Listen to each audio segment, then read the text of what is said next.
dia, muito bem-vindos a mais um programa Francamente pela Move 8 Produções, transmitido pela Rádio Difusora Jundiaí, também no YouTube, no Spotify e todas as plataformas de áudio e vídeo que você tiver acesso, estaremos lá. Abriu a torneira aí da tua casa? Estaremos lá também. Gente, mais um dia, uma parceria com o Sesc Jundiaí.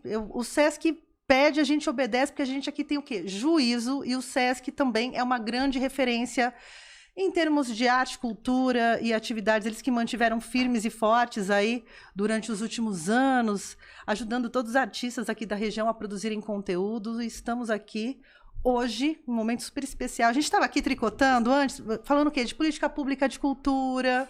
A gente nem falou da peça, né? A gente veio conversando aqui, Márcio Meirelles comigo hoje. Olá. Bem-vindo diretamente de Salvador para Jundiaí. Rodando a peça, uma leitura de Búzios. Uma leitura dos Búzios. Enfim, é uma peça que é exatamente isso. É uma peça sobre políticas, né? É sobre um movimento, uma rebelião interrompida. Sim. Logo no comecinho, né? Ela foi sufocada logo no começo, no seu início. É uma coisa que foi um movimento que começou, na verdade, assim, 10 anos, mais ou menos, depois da Inconfidência Mineira, mas tinha um ideário muito mais libertário, de república, de democracia. Uma coisa mais inspirada nos elementos da Revolução Francesa, isso, da Revolução Haitiana. Como a Inconfidência também. Sim. Foi um movimento global, né, no Haiti, a independência dos Estados Unidos, a Revolução Francesa, outras revoluções europeias, enfim, e também nas Américas, né? Uhum. Tinha esse ideário de liberdade e no caso da Conjuração Baiana, que é como mais conhecido oficialmente, vamos dizer assim, pela academia,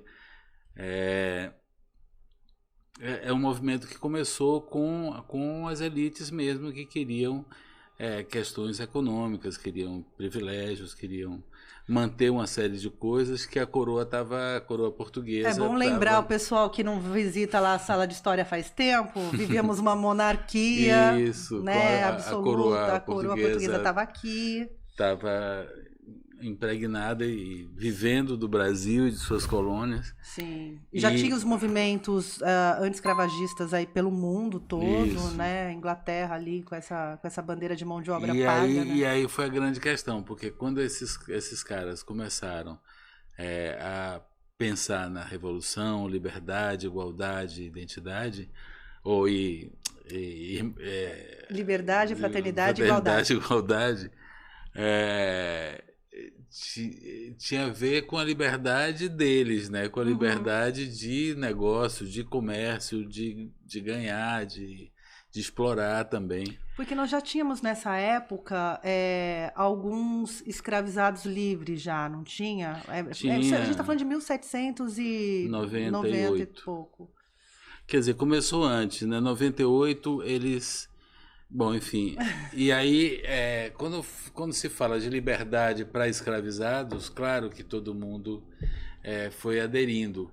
Sim. E ao mesmo tempo tinha um movimento dos milicianos, que era a polícia na época, né?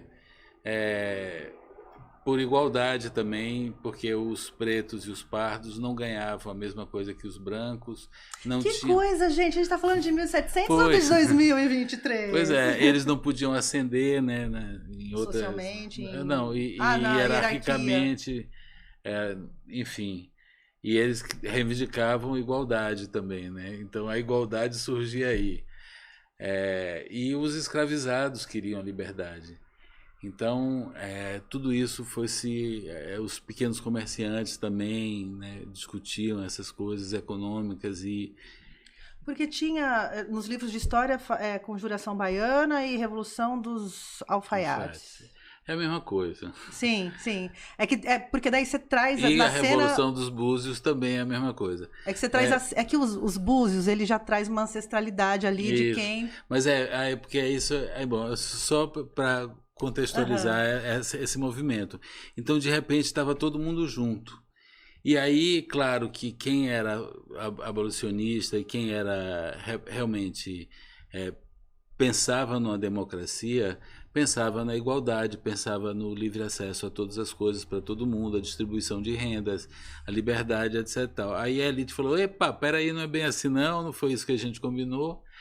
E aí se afastaram e a coroa, como o movimento já estava muito fortalecido, a coroa começou a pressionar e aí a elite caiu fora e entregou os escravizados à justiça em delações premiadas. Todos eles foram, todos eles ganharam e foram como que se diz, liberados de tributos, de dívidas, etc. e tal. Enfim, também outra coisa, outro dia, que se reaplica, né? Aqui, né? Então, na verdade, a peça é um pouco isso, é um pouco mostrando exatamente essa contextualização das raízes do momento que a gente vive. Porque o teatro é aqui agora. Sim. O teatro não é só para contar a história do que passou, mas é para refletir sobre o momento agora a partir de tudo isso que passou. E então, não reproduzir simplesmente uma história, né? Mas refletir sobre ela. Refletir, né? E questioná-la, né? Isso. Porque os livros são escritos pelos vencedores, né? Os livros são... A caneta tá na mão branca, né? A caneta tá na mão branca. Exatamente. Porque o Brasil, que se orgulha de ser um país pacífico, no sentido de guerras, nós tivemos várias revoluções nesse país, várias revoltas, várias também, né? guerras. E eu acho que a gente... Nos livros de história, eu já saí faz tempo do colégio, né? Então, naquela educação do ensino básico, eu sinto que não tem a importância que deveria ter para a gente se contextualizar enquanto sujeito nesse país, né? E ainda que eu sou uma mulher branca, dos privilégios, enfim. Mas tem uma parte da população, na época da conjuração, a população da Bahia era o quê? 60 mil, 70 mil? 60 mil, por aí. E aí tinha quantos negros na época? Mais de 80%. Mais de 80%. Mais de 90%. Aí o que acontece? Então o espetáculo contextualiza isso. Na Como verdade, que começa a pensar o espetáculo? Lá no embriãozinho, um dia você acordou e falou, você tinha um espetáculo aqui, ó. Um belo dia eu estava numa reunião complicadíssima no Teatro Vila Velha para decidir os caminhos do Teatro Vila Velha, que eu enfim, dirijo, né, artisticamente. E aí eu recebo um telefonema de Danilo Miranda. Eu falei, Danilo me ligando? O que é isso? Aí ele fala que é exatamente isso. Nessa celebração dos 200 anos da independência, o Sesc quis muito pensar, refletir, se posicionar, provocar discussões, outras discussões sobre isso, né? Afinal de contas, a independência não é conquistada por um grito do filho do rei.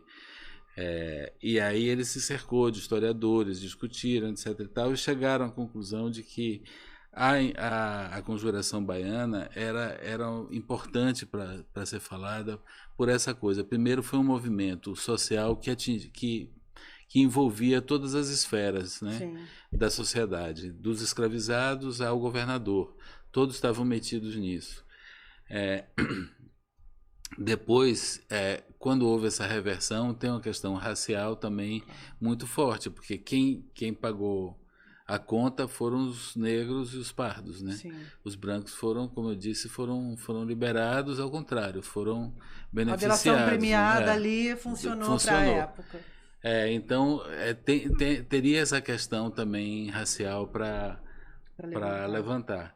E aí, quando o Danilo enquanto ele estava falando, eu fiquei me perguntando, eu falei, e as mulheres? Onde elas estavam? Onde estavam as mulheres?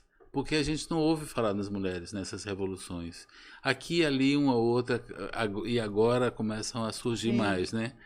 Mas uma coisa assim meio romantizada, né? Uma coisa pontual, a Maria Bonita aqui, a Dandara ali, uma coisa muito pontual, né? E aí eu comecei, a partir daí eu falei, e depois que eu falo sempre que a voz de Virgínia Rodrigues vinha, né, assim, como a voz dessas mulheres, como a voz do Brasil, como a voz da terra, né, como essa mistura toda que a gente ela tinha que estar no espetáculo. Uhum. E aí... Bom, aí a gente começou a pesquisar, né? Aí eu convidei uma dramaturga baiana e negra, Mônica Santana, que por acaso foi criada ali no Centro Histórico, perto de onde moravam alguns deles, né? João de Já Deus. tinha uma relação com o tem espaço. a Rua João ali. de Deus, enfim, Luiz Gonzaga também morava ali. Foram 4, né, que viraram 5 ali... foram condenados, e um deles fugiu. Ninguém sabe, e os historiadores também não sabem o que aconteceu com ele. Por quê? Porque existiam muitas pessoas com o mesmo nome. Sim. Então tem vários registros de Luiz Pires. Então ninguém sabe quem foi esse Luiz Pires que foi condenado. Mais um na multidão, assim. Era mais essa um. Persona. E essa pessoa, né, mitológica, virou pra gente, virou o rumo, virou exatamente o germe da Revolução. É o que continua, né? Sim. É o que fugiu, mas não fugiu. Ele permanece, né? Permanece, tá presente, né? Até hoje. Então essa coisa, começa a peça meio sobre ele e acaba meio sobre ele. E no meio tem os 4 que contam fragmentos da história. São os personagens ali, né? que foram colocados ali de bode expiatório, né? E aí a gente começou essa reversão. Primeiro tem Virgínia Rodrigues o tempo inteiro ali presente, cantando com aquela... Ela é um totem, né? Uma coisa assim impressionante. Uma entidade posta ali. A gente trouxe também essa figura da Dona Maria I, que na verdade não era louca coisa nenhuma, era uma mulher incrível, uma mulher com um pensamento estratégico de política internacional fabuloso e que foi deposta, né? Gente, mulheres, vocês se identificam aí, né? Porque a mulher que tem atributos que fogem ali do escopo do que se entende por ser mulher é louca, doida, enfim. Então, até hoje temos esse... E ela, sim, teve problemas, ela deve ter tido um desequilíbrio emocional qualquer, porque ela perdeu 2 filhos, assim, um atrás do outro. E a filha dela que morreu... era a pessoa mais próxima dela, que casou com o príncipe não sei de onde, e ela se correspondia o tempo inteiro. Então era alguém que estava ali, e essa princesa foi adoecendo, uma coisa grave, e acabou morrendo. Então não é possível uma mãe perder 2 filhos assim, um atrás do outro, e ficar feliz, ficar bem. Eu sou a Maria, que estou ótima hoje, né? Então a gente mostra ela como isso, como uma mãe, uma rainha destronada, né? Uma rainha que está ali num golpe. Outro golpe com o Supremo e tudo. Mas aí tem o texto. E aí a história também é contada pelas mulheres, né? Tem umas narradoras que contam a história. E a gente foi desencavar, que tem uma historiadora chamada Ana Amélia Vieira, que ela fez uma pesquisa sobre essas mulheres que participaram da conjuração. Elas foram presas, elas deram depoimentos. Uma era casada com o João de Deus, outra tinha sido amante dele, ele bateu nela, ela ainda assim não delatou ele. Enfim, tinha várias mulheres nomeadas, mas ninguém fala delas. Sim, a história não conta. Então elas aparecem em nossa história. Tem um momento lá que é o momento das mulheres, e curiosamente essa cena eu não consegui dirigir, não consegui resolver, não consegui criar. E aí Cristina Castro, que é coreógrafa e diretora de movimento, falei assim, eu resolvo aí que eu não estou conseguindo. Este agora é um problema seu, né? E ela resolveu brilhantemente, é linda essa cena das mulheres. É meio uma bolha, assim, no meio de tudo. Apesar de que as mulheres estão ali o tempo inteiro, mas tem uma suspensão nesse momento em que elas falam delas próprias, né? Essa peça começa a ser construída quando? Porque, assim, a gente conhece todas as lutas do teatro brasileiro, em especial nos últimos anos aí, que, né, pensar a cultura não foi uma coisa Danilo muito me ligou em junho, mais ou menos, do ano passado. Agora, assim, tipo... Do ano passado, junho, Eu falei, não, me ligou, assim, em 2018, a gente começou a pensar a peça. Eu já tinha sido, enfim, já tinha 3 ou 4 chamados para trabalhar em peças sobre. Uma foi Mário Lago, que me entregou o texto, enfim...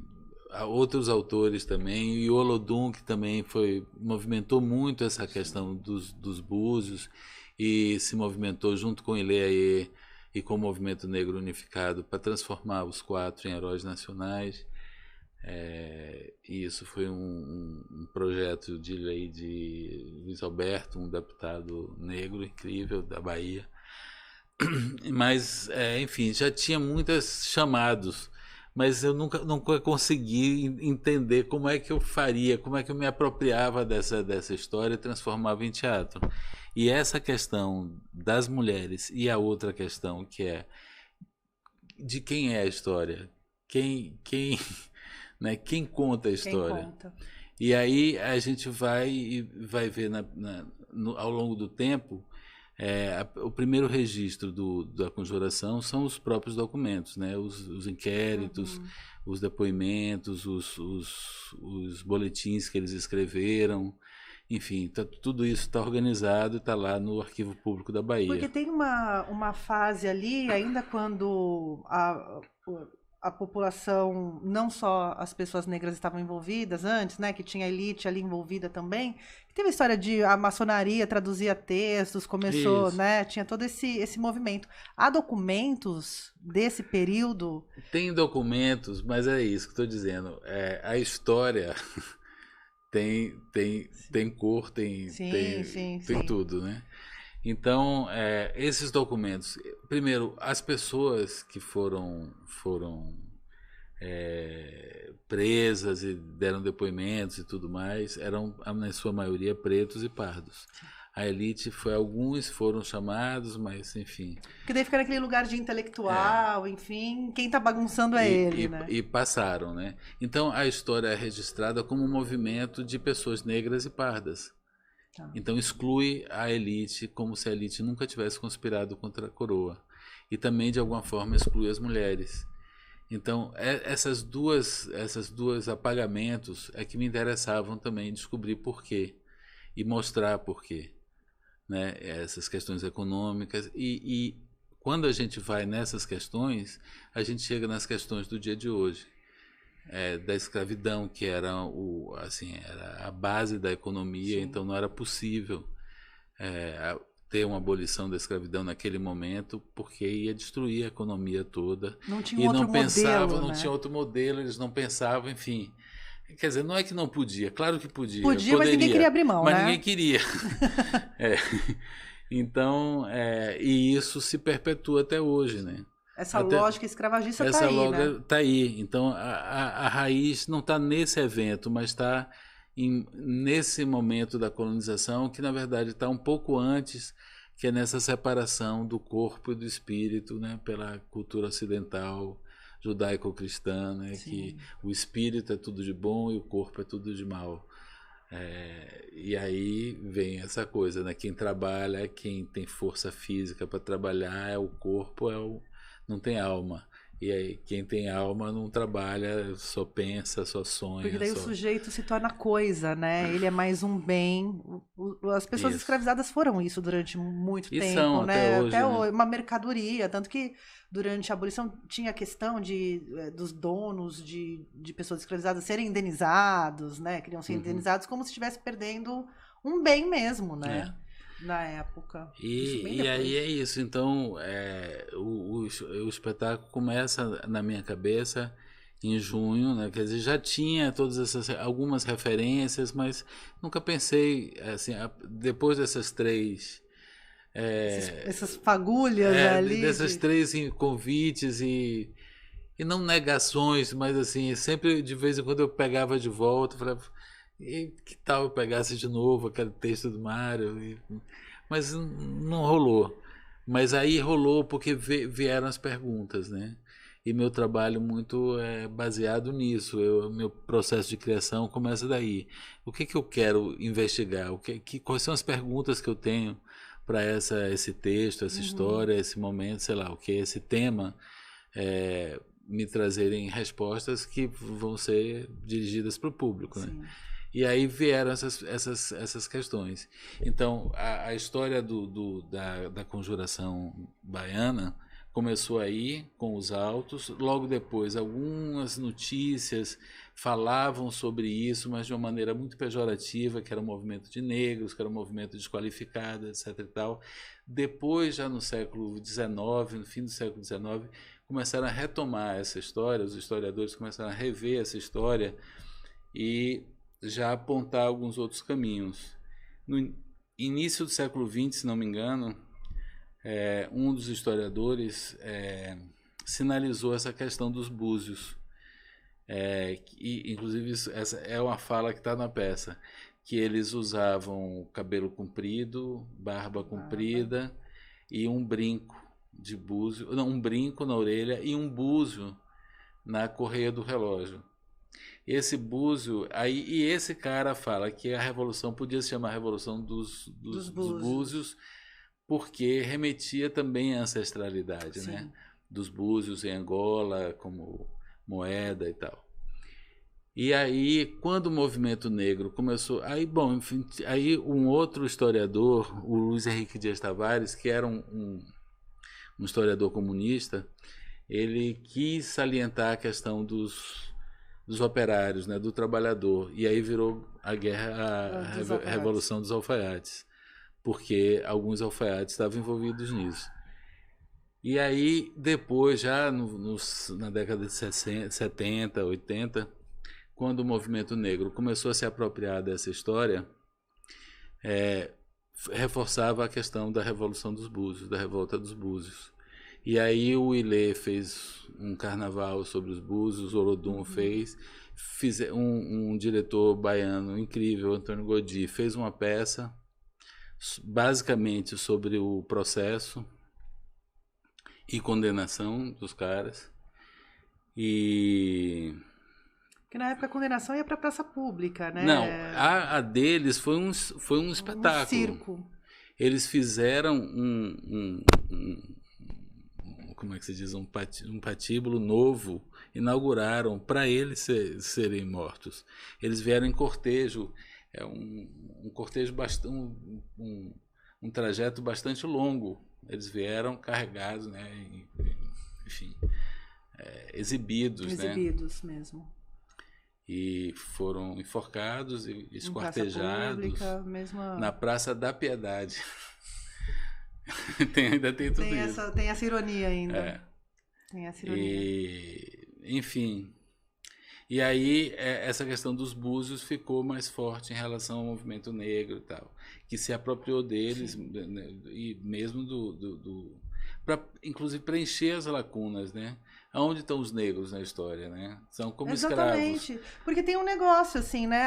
E aí tinha os negros escravizados no Brasil, aí a Princesa Isabel vai lá, assina, e acabou, gente. Tá tudo bem, não tem mais nada. Não tem, assim... Aí a gente tem todas as essas questões... lacunas... Bom, graças a Deus agora, graças a políticas públicas também de cotas e tudo mais, a gente tem muitos cientistas e pesquisadores negros que estão revendo a história. Eu ia entrar nesse ponto. É importantíssimo, importantíssimo. As cotas e esse acesso das pessoas pretas e periféricas, porque produzem textos, pesquisam, né? Porque os documentos estão aí. Agora mesmo, recentemente eu soube por meus irmãos que, assim, da família da mãe deles, que são meus meio-irmãos, eles ganharam, enfim, dos antepassados da família da mãe deles, eles ganharam as terras da coroa para ser um criatório de negros, de escravizados. Eles iam lá, os casais, os negros, para procriarem e criar novos escravos para poderem ser vendidos. As crianças, né? E tem você acha esse registro na tua família ali. E tem um baú cheio de documentos dessa doação de terras, etc. Então, na verdade, esses documentos existem.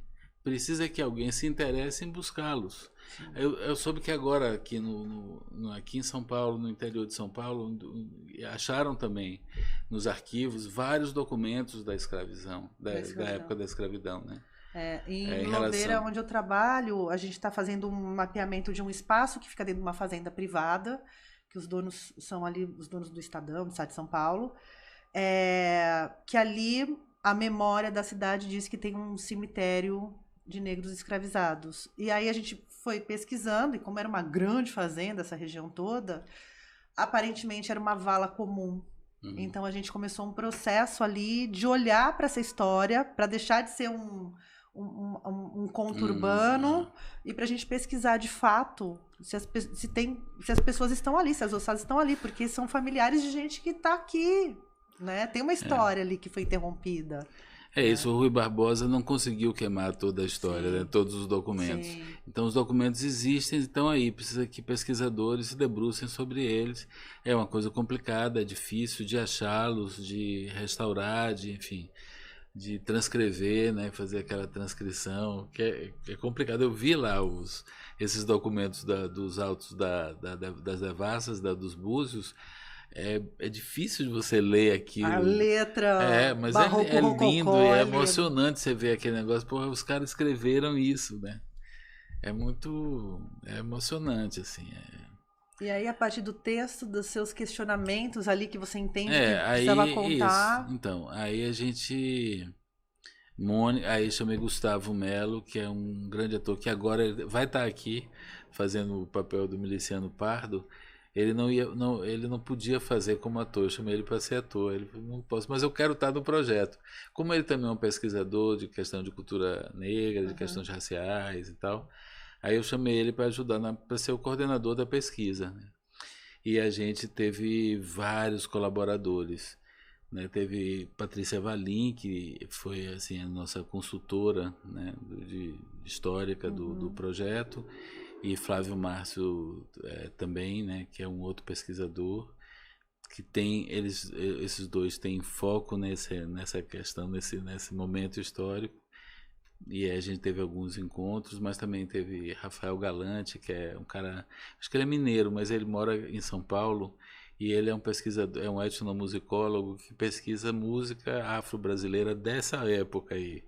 Então ele deu muito material, conversou muito com a gente, referendou várias ideias de João Melé Meirelles, que é o diretor musical e compositor, né? Ele já tinha ideia sobre os sinos, sobre uma série de coisas, e ele só confirmou algumas e deu outras informações, né? Porque os sinos é uma cachaça de Rafael, porque eles eram tocados pelos escravizados, o sino das igrejas, porque era muito perigoso.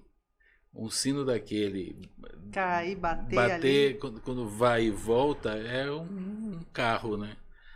E vários escravizados morreram ou foram mutilados pelos sinos.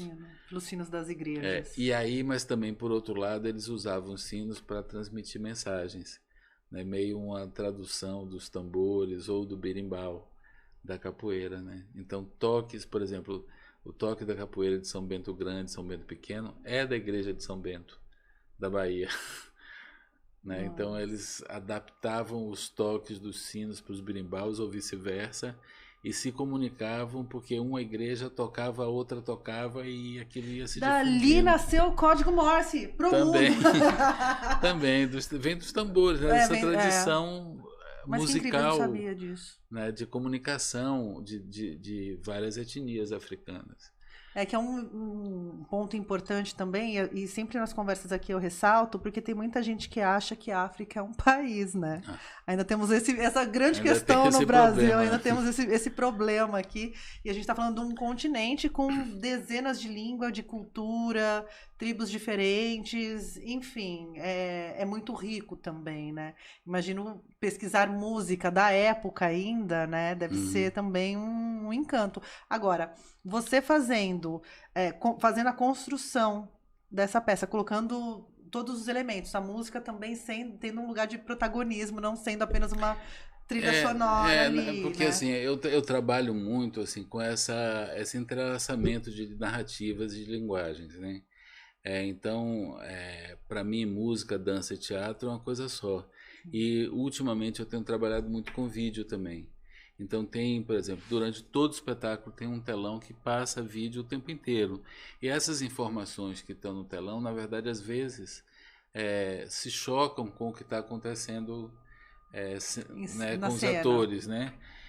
Mas ilustram, iluminam, refletem, discutem, se atritam. Então essas imagens, na verdade, historicizam o momento atual, porque provocam, são imagens de coisas da agora. Então a coroa está lá fazendo coisas e algumas coisas estão acontecendo aqui, né, no vídeo. Então a gente consegue ligar o hoje, o momento atual, isso que você fez aí várias coisas. Pô, tá falando de quê? Tá falando do século XVIII? Sim, sim. Não estou falando do século XVIII, não me interessa falar do século XVIII. Interessa falar do século XXI, século XXII. Mas é super importante a gente dar essa revisitada, Então, até para a gente recolocar a história isso.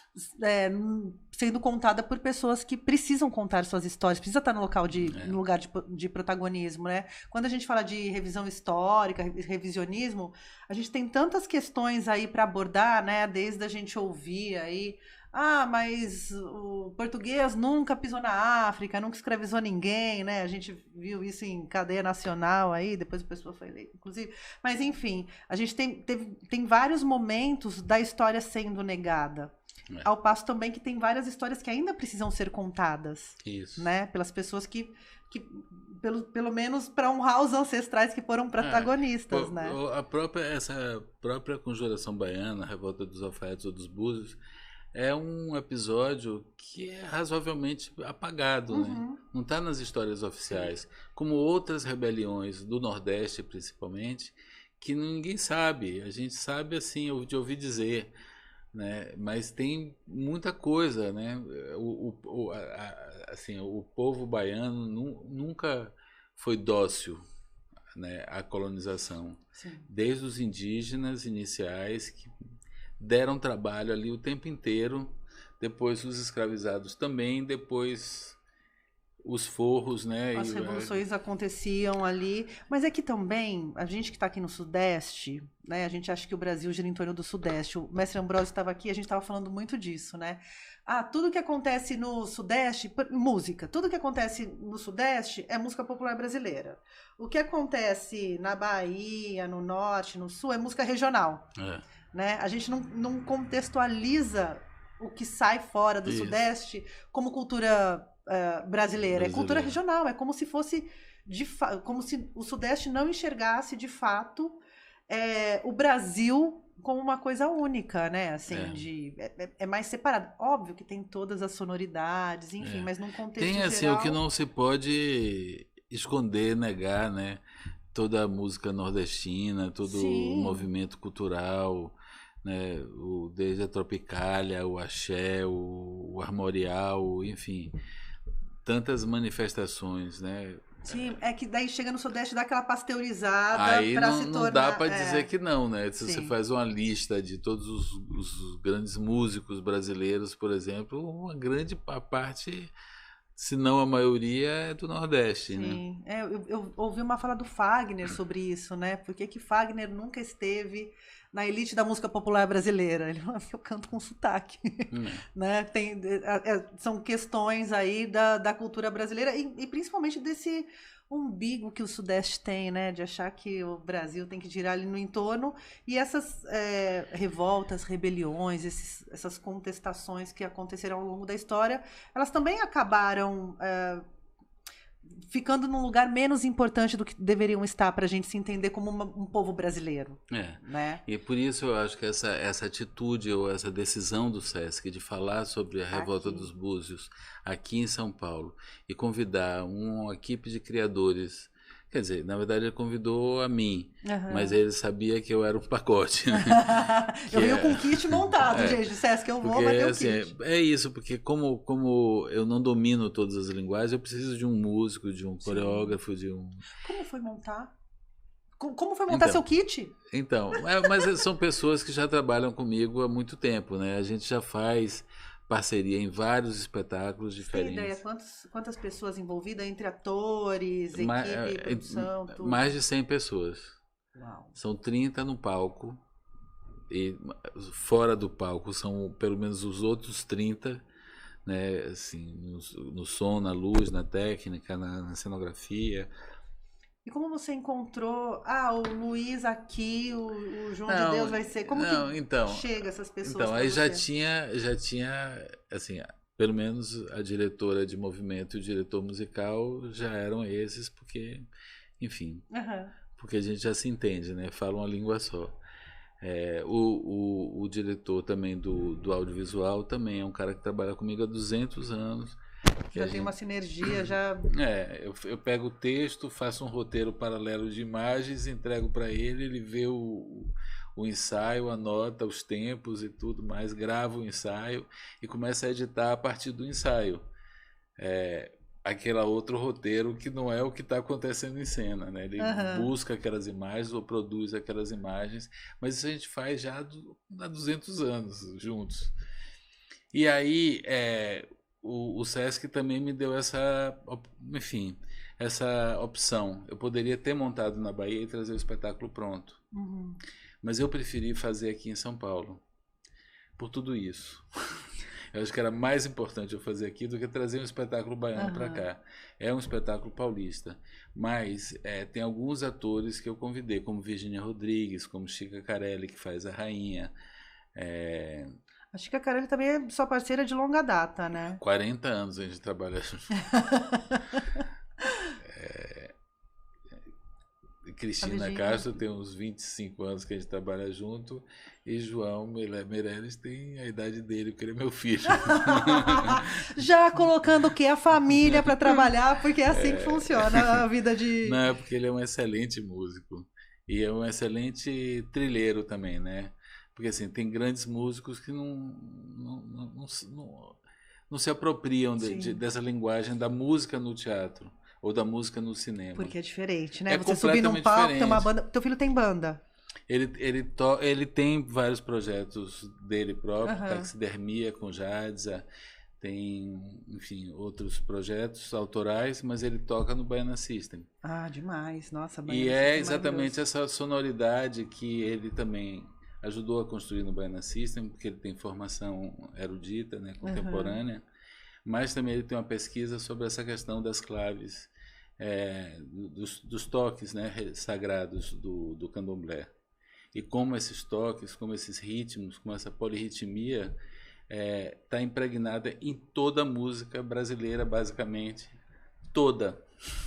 E a pesquisa dele de mestrado foi sobre isso. Em cima disso.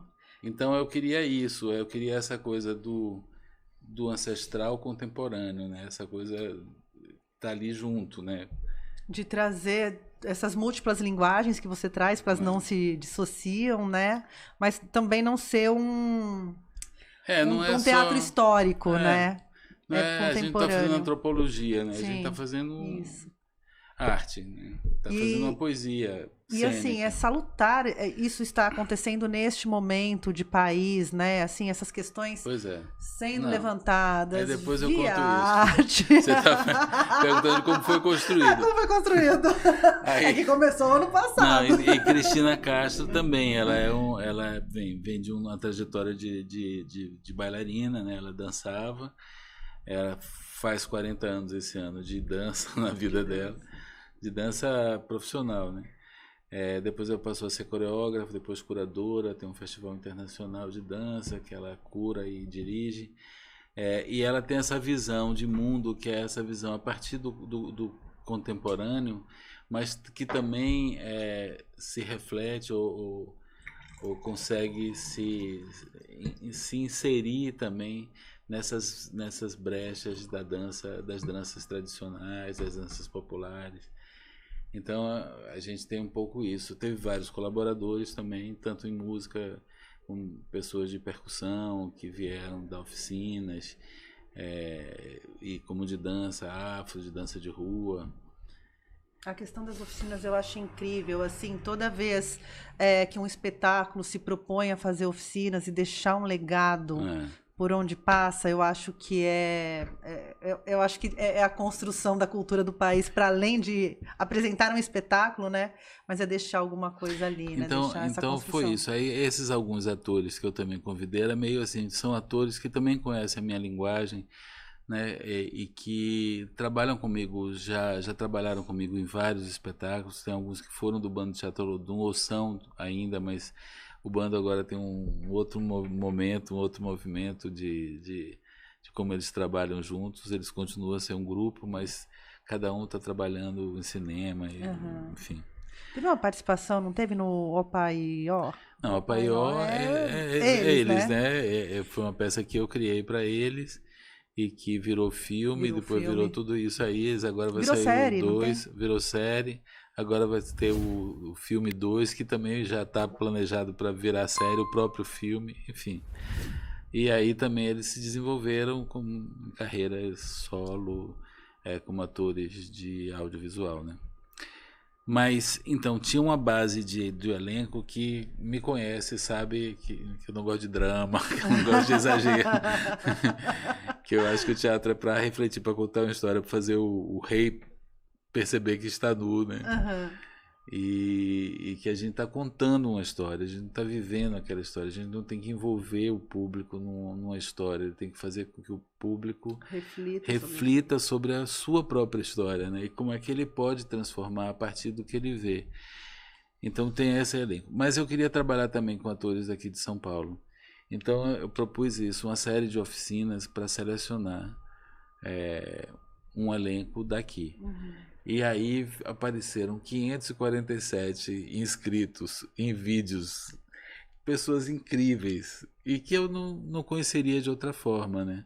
Se não fosse assim. E aí desses 500 e tal, a gente selecionou 120. Uau, bastante. Selecionamos 3, né? Não, 120. Aí a gente fez 4 oficinas para 4 grupos de 30. Né? Uhum. 3. As seletivas ali, né? 3 vezes 4, 112, 120. E eles fizeram oficinas de percussão, de dança afro, de slam e de dança de rua. E foi uma coisa incrível, porque assim, não era uma competição, não era para escolher quem era o melhor. Eu falava isso o tempo inteiro. A gente estava tratando de a construção de um coro, porque para contar essa história não eram protagonistas, precisava de um coro. Então você pergunta, como é que você escolheu João de Deus? Qualquer um faz João de Deus ali, qualquer um faz qualquer um deles. É um coro, né? E que os corifeus aparecem, surgem, saem.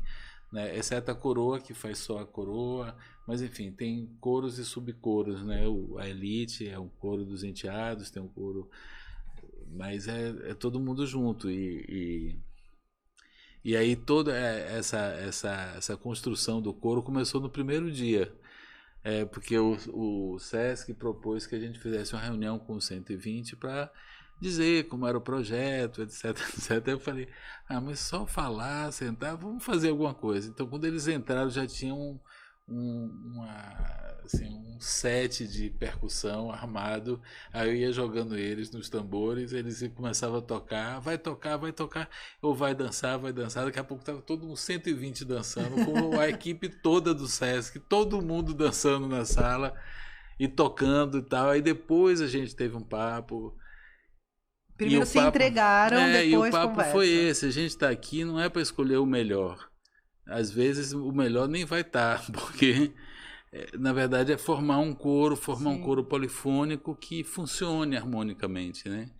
É preciso de várias coisas, várias habilidades, além de ser um bom ator, de interpretar bem, de dizer um bom texto, né? É preciso ter essa integração de coro, e você vai ver amanhã, né? Tô amanhã super não. Curiosa. Depois, dia 1º. Enfim. Estava aqui tô contando aqui o dia de chegar. Não sei mais que dia é hoje. Ou seja. Aí monta a peça. E aí isso foi em agosto. Essas oficinas foram em agosto. O texto ainda estava. A pesquisa começou em julho, o texto começou a ser construído em julho, agosto. Quando a gente começou, uma parte do texto estava escrita, mas a estrutura inteira estava pronta, né? Dessa coisa do início, da abertura. E olhar essas pessoas todas ali influencia também na construção do texto? Isso te pega, assim? De alguma forma, sim, mas também era assim, como o texto já estava na cabeça, já estava no papel, Mônica já tinha escrito várias coisas, e de qualquer jeito, antes dela escrever várias coisas, a gente montou um esqueleto, né, do texto. Isso, assim, um ato, outro ato, cada ato tem 4 cenas, o que acontece em cada cena. Então você tinha ali um plano, né? Uma planta baixa do que seria o espetáculo. Então, quando eu fui ver os 547, já veio, então, por exemplo, é Arara que faz o Dom João VI. Quando bati o olho, eu falei, quem é esse cara que vai fazer o Dom João VI? Enfim, foram várias pessoas assim, que assim, eu quero Jonan, que é uma atriz incrível.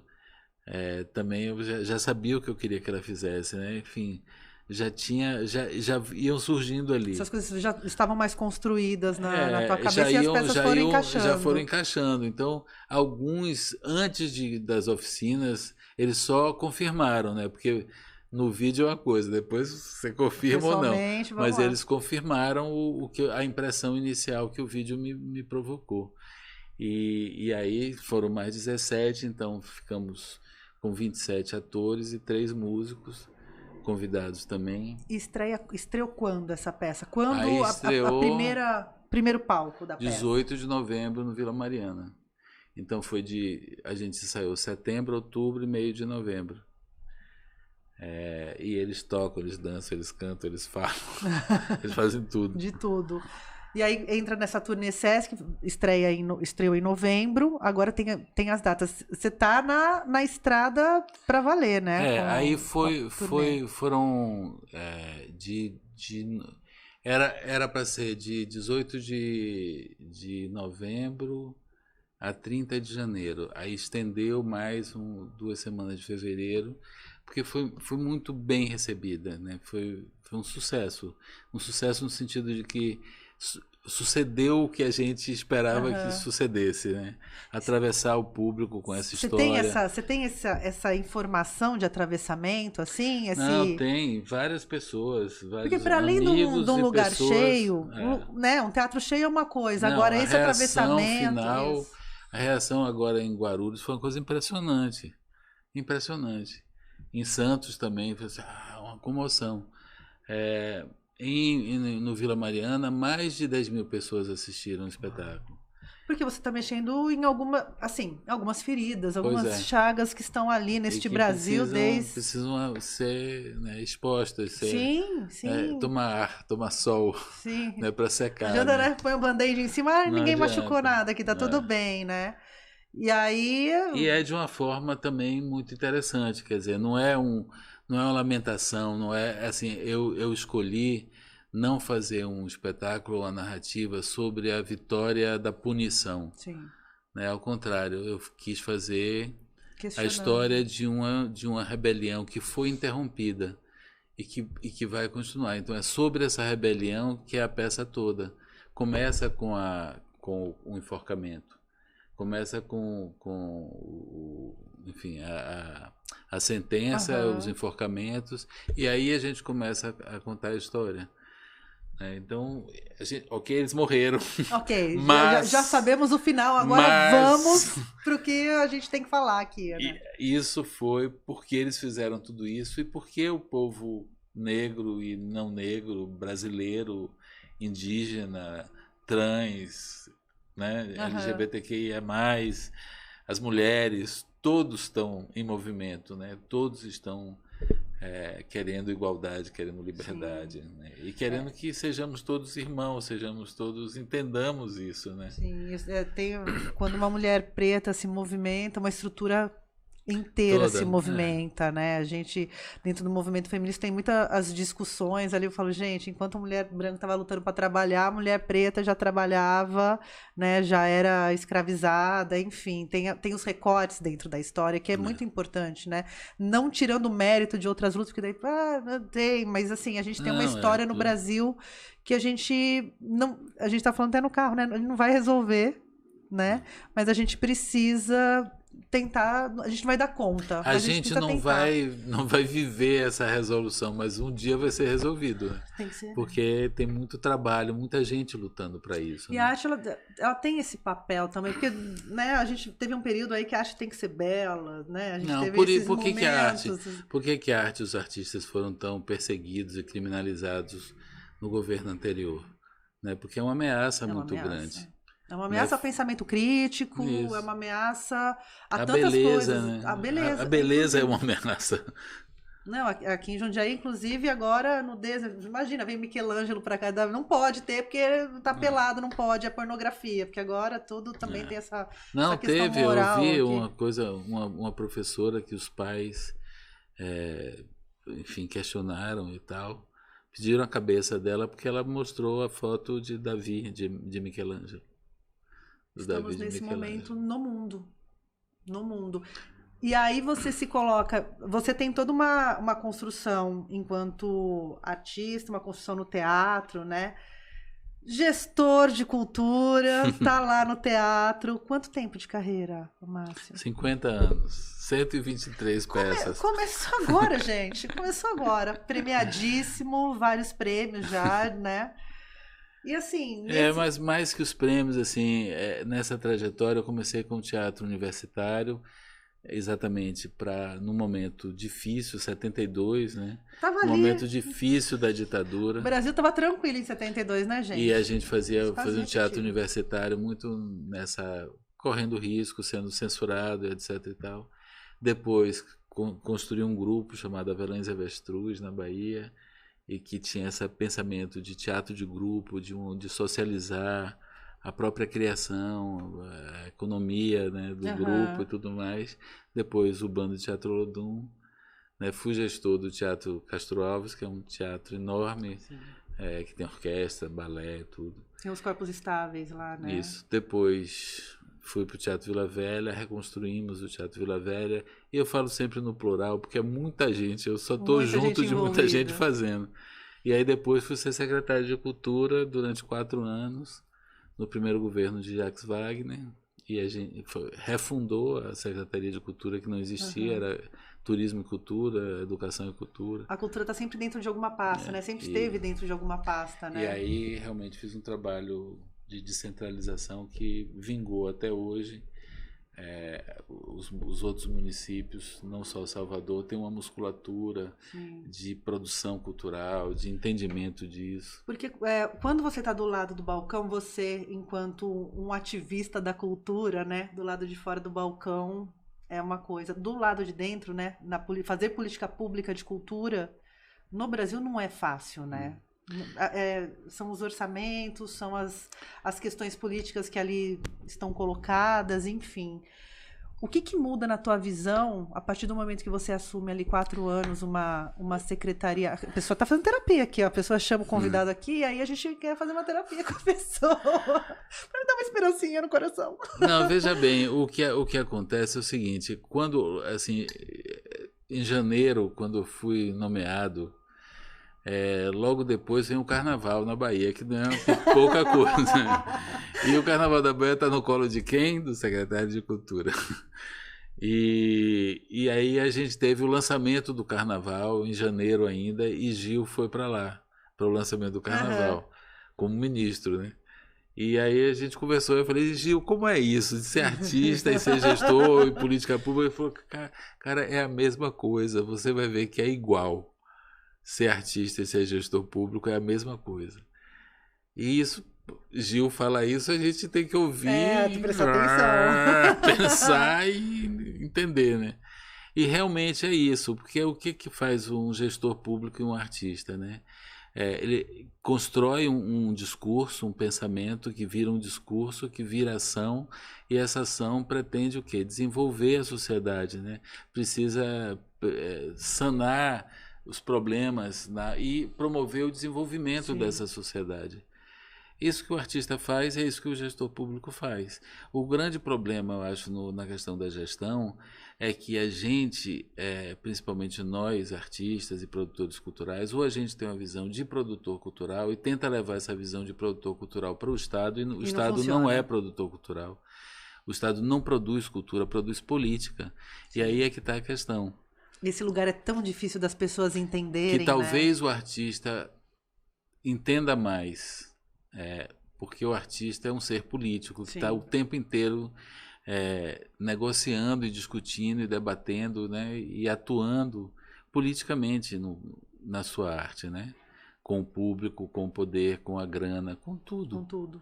Então, se a gente pensa em políticas públicas, em coisas que são a princípio são para todos, e depois a gente vê que não são para todos, mas que tem uma parte ali que tem que ser tratada diferencialmente, porque tem uma história diferente, né? Então você não pode fazer a mesma política para Ivete Sangalo e para um grupo... É questão, né? da igualdade e da equidade, né? Equidade. Aí então você lugares. começa a criar políticas dentro de uma política ampla, né? Dentro de diretrizes políticas de distribuição de recursos, distribuição de capacidade de produzir e de acesso ao produto. Isso, né? foi um feito, você estava comentando aqui, né? De descentralizar, porque as coisas que aparecem geralmente estão na capital, né? E quando as pessoas falam, por exemplo, tem essa demonização das leis de incentivo, das leis de fomento, né? Enfim, descentralizar é muito importante para que o Estado em si... Não, e para a economia. Para a economia. Porque enfim. quando você descentraliza, você cria mercado de trabalho para o artista da capital também. Sim, sim. Entendeu? Quando você tem sei lá, aqui em Jundiaí, uma produção cultural forte, ou um público formado e que entende, que demanda e que quer ver coisas, quer consumir, quer fruir, né, produções culturais, você tem mercado aqui para o seu trabalho, né? E pensar em indicadores agora é inevitável, né, Márcio? A gente tem que ter números, né? Pois é. Porque a gente está falando de dinheiro, né? O que o dinheiro movimenta?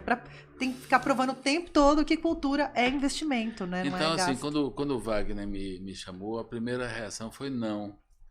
Né? Não quero, eu sou artista, eu faço política no palco, não vou para lá, ser gestor público, etc e tal. Mas, ao mesmo tempo, eu fiquei pensando nisso. A vida inteira a gente fica, porque não faz isso, porque não faz aquilo, porque isso, porque falta... Agora está aqui, está um convite. Então vem cá ver como é e faz aí. Então era meio uma covardia não aceitar esse convite, Sim. né? Porque alguém vai aceitar. Porque alguém vai aceitar e vai ter, né? E eu não vou ter a chance de experimentar como artista, né? Se esse discurso se transforma num bom produto, né? E que se esse produto vai transformar realmente essa sociedade. Assim, eu tenho tranquilidade porque eu tomei muita porrada, né? Minha vida pessoal ficou de ponta cabeça, mas eu consegui construir um discurso, né? Valeu, assim, para você Valeu. Assim, a grande frustração é que a gente vê como isso é frágil de alguma forma. Mesmo que você fortaleça, foi uma geração ali que passou por aquilo. Então, hoje, essa geração que foi 10, 15 anos atrás, que se formou a partir daí, então tem grandes produtores que falam para mim, eu virei produtora por causa dos editais, porque você propôs, porque não sei o quê, e a gente teve chance de ganhar e de fazer. Né? Grupos do interior que ganhavam edital também, coisa que não existia antes. Então ganhava edital para produzir um espetáculo com grana na sua cidade e em Salvador. Pagando pessoas, né? Assim... Então distribuir a economia, né, da cultura, que você fazer essa peça, por exemplo, esse Búzios, emprega mais de 100 pessoas, fora a equipe do Sesc, né, desde agosto. Então é mais, quer dizer, um semestre de 100 postos de trabalho, né? A gente viu agora na pandemia o impacto que isso teve, né, na cadeia produtiva da arte ali. Muita gente saiu do mercado, técnico de luz, técnico de som, muita gente deixou, né, a área da cultura e foi trabalhar com outras coisas. Muitos espaços fecharam também porque não conseguiram se manter. E a gente agora tem aí uma possibilidade do Sistema Nacional de Cultura acontecer... E com muita reação, né? Sim. Com muita reação a que isso não aconteça, que isso não dê certo. Quer dizer... Márcio Frias vai entrar na Comissão de Cultura? Pois. Então é isso, assim, a gente não venceu ainda. Não. A luta nunca tá ganha, né? O povo ainda tem que lutar para ter igualdade, liberdade e ter harmonia, né? Sim, e a fraternidade. Se a gente trocar a fraternidade, que é um conceito meio cristão demais. Cristão demais, mas que se a gente entende que como fraternidade significa harmonia, né? Sim. É viver em harmonia com o outro, como deveriam ser os irmãos, né? eu acho que a arte pode fazer isso. E por isso que tem tanta cerceamento, né? Tanta reação. Tanta reação. É uma luta anticultura, e né? tanta crítica. E por outro lado, assim, tanto a direita quanto as igrejas evangélicas se apropriam da cultura, né? Sim. Se apropriam de símbolos, se apropriam de... E sabem como ninguém fazer o mercado girar. Você vê o mercado gospel como o tamanho hoje do mercado é inacreditável, né? É inacreditável. Mas temos o quê? Márcio Meirelles aqui comigo, que, nossa, que você faça... Quantas peças você falou? 123. Que venha mais 123 aí pela frente, porque precisamos de você neste momento de reconstrução, para além da reconstrução do país, na reconstrução dos sonhos, né? Falei como foi simbólico hoje, eu olhei o videozinho, até mandei pra Júlia, aí posta, subir lá o logo do Ministério da Cultura no prédio de novo, são pontos muito simbólicos, né? Mas que são importantes que a gente retome aí essa coragem, né? De luta via arte. Porque não tem outro jeito, né? A gente tem que se mover. Sim. A vida é movimento, a vida é luta, é constante. E a gente não pode parar porque a gente não tá, quer dizer, a maioria de nós não está fazendo isso por nós ou para nós, a gente está fazendo para o público, né? Então, assim, eu dependo de um bocado de gente para montar um espetáculo, não monto um espetáculo sozinho. E nisso, por exemplo, nessas 100 pessoas, vamos arredondar, 500 pessoas, pelo menos, pelas estatísticas, são beneficiadas diretamente, né? Suas famílias, etc. e tal. Isso são 500 pessoas beneficiadas por 100 postos de trabalho durante 6 meses ou mais, se isso durar mais. Né? Então não é pouca coisa, é a economia se movendo, né? E não só a economia, é uma economia limpa, é uma economia, né, que não tem transtornos, só os transtornos que devem ter mesmo. Que devem ter, da rebelião, da liberdade, da luta pela liberdade. Vida pública nunca mais, vida na gestão pública nunca mais. Já chega.